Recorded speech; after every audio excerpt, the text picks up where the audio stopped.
Well, today is the 21st of April. It's a Sunday. It's about 1 o'clock. It was 58 when we left the house.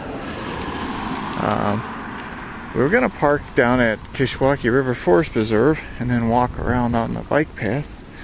But both entrances to the park are closed off because of the high water level.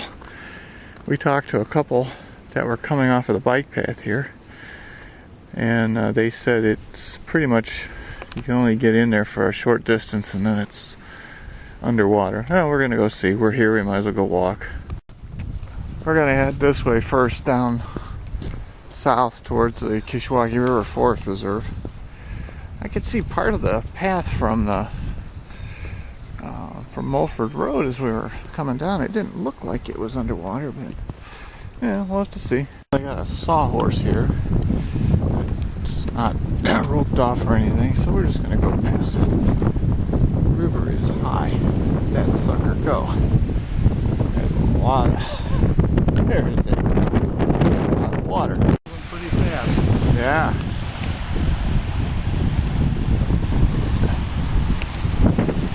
Wilma, they tell me that we can get water down here. Come on.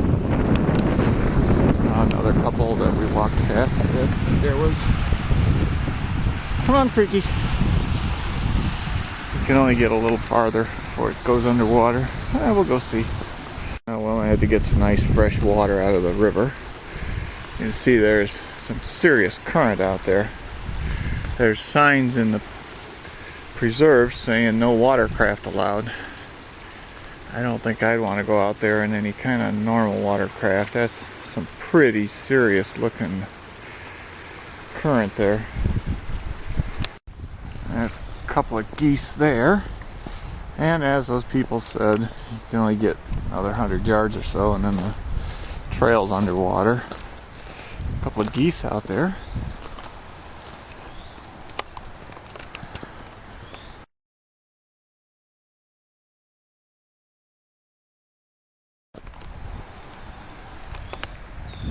That's interesting.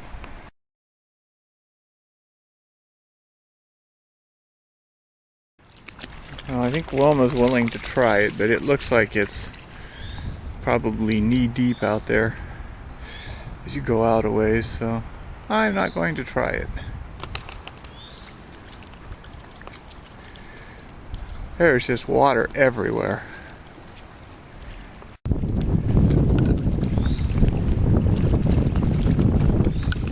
Almost very brave.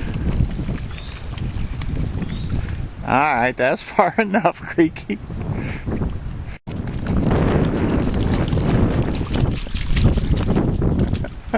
Now we're walking back up. We ran across a guy with two little kids and a beagle named Sparky. A little beagle. Well, he had a chat. And Sparky apparently doesn't like the water. Not a creek beagle.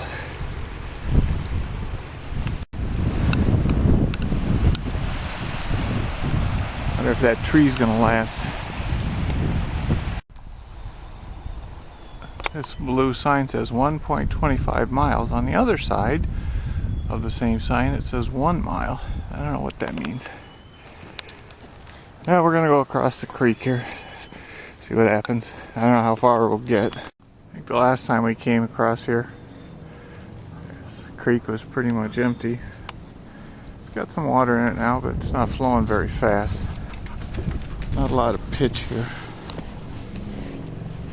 I would guess that the trails to the north are probably in pretty good shape because it's a little higher, more drainage. We'll see. We're going to see what we can find. Now we're going to head down this way to the spring. I don't know what it's going to be like down there. Hey, just head right back. Who knows? It's pretty low lying down there, although it's far enough away from the river that may drain away. Well, this is all the farther the trail's going to go. There's water all around it. It comes down to the bottom of the hill and it's pretty much underwater at this point. So we're going to go back up the hill. I guess there's anything south of bike path is probably pretty much like this. It's all about the same elevation. Wilma's unafraid. She wants to go forward. I'm not going out there in the mud.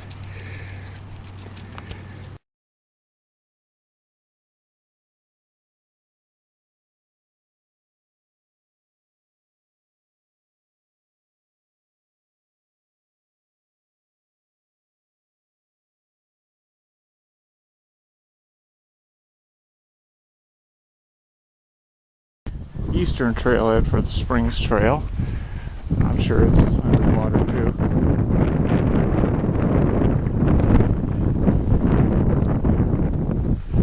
Yeah, you can see down there it's just water. Yeah, more water. In the background you can see Perryville Road where the traffic is. Bike path turns south, goes along Perryville for a while. Got a sawhorse up here, so I'm guessing it goes underwater at some point. There's a little gravel access road that goes out to Perryville. On the other side of Perryville is Espenshide Forest Preserve. There's a trail you can catch there if you wanted to, but I'm guessing it's underwater too. It's fairly low there and it's along the river, although some of it's up higher. Bike paths are up higher, but kind of go in circles. Maybe something mountain bikers like to do to get dizzy. Me, I didn't bring a map of that, so I'm not going over there. Lots of water. On the path here, I'm guessing there was water across here at one point, not too long ago. Well, I don't know what happened with that last clip. It just sort of quit on me. So we're going to try and get across here and see what happens. Looks like it's only a couple inches deep. There's a drowned worm under the water. More water. There's 4 geese up there on the bike path. There's water on both sides of the bike path here, but the bike path is clear. Except for the little spot where there was about 2 inches of water in it that we walked through. I wonder how Wilma's going to take to these geese. I think this is the trail that goes over to Espenshide. Pretty sure it is. This is the trail that goes down along the river. Be willing to bet that either one of them goes very far before they go underwater. This is the bike path bridge over the Kishwaukee River. Well, I want to go down to the river. Come on, Creaky. Let's go this way. She's such a good dog. Around the middle of the bridge over the Kishwaukee River. That bridge in the foreground is Perryville Road. Off to the left there, completely underwater, is the trail that goes to Espenshide. So it looks to be completely impassable. There's the parking lot. It's across from Oak Ridge. And there's looking downstream. Pretty good water flow. Some serious water.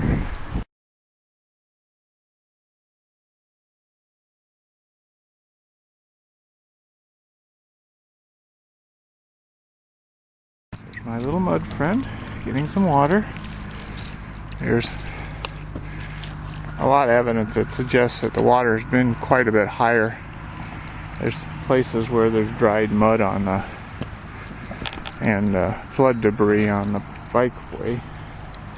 Right now it's, except for a short spot where there's an inch or 2 of water on it, it's clear on this side.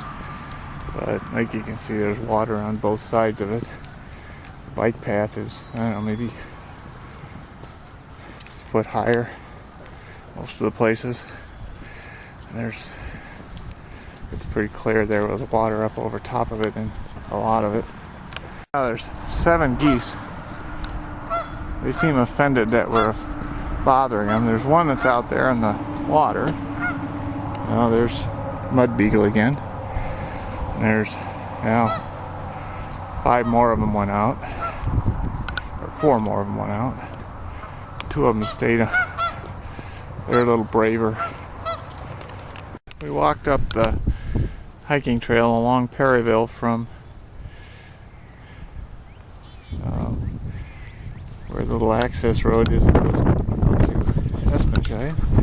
And then we came over here. This is It's just a field along the edge of the park. Nothing really here except, I don't know, looks like some kind of grass, weeds, trail. We've been here a few times.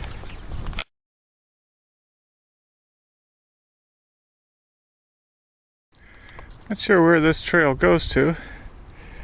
Probably just goes out to the street. I don't know that this is actually part of the forest preserve. I have to look at the map. Now, the houses end here, and then there's a kind of like a drainage field or something. And then there's this trail that comes in here. And there's kind of a trail that goes that way. I don't know what that is. I'd have to look up and see if that's part of the forest preserve or not. It doesn't look like it from the map, but it's hard to tell, and I don't see much in the way of boundary signs other than right there at that corner of that fence. So anyway, I don't see much in the way of trails either. Maybe next time we come out here after I've looked to see what's there. Yeah, it's definitely a trail of some sort. Heads back that way. We're gonna go more or less west. I don't know. It's not on the map. Maybe that's not that unusual.